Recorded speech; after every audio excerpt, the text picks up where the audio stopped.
माँ के दामन में गिरकर कांटे भी फूल बन जाते हैं।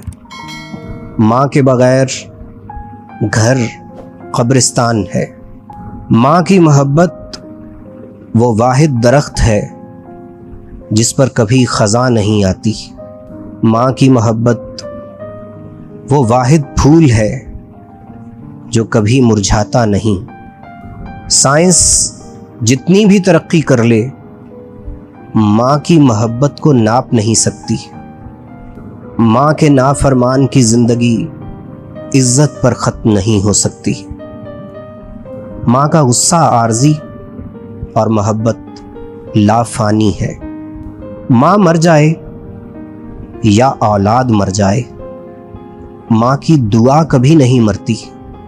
माँ को नाराज करने का मतलब है जन्नत की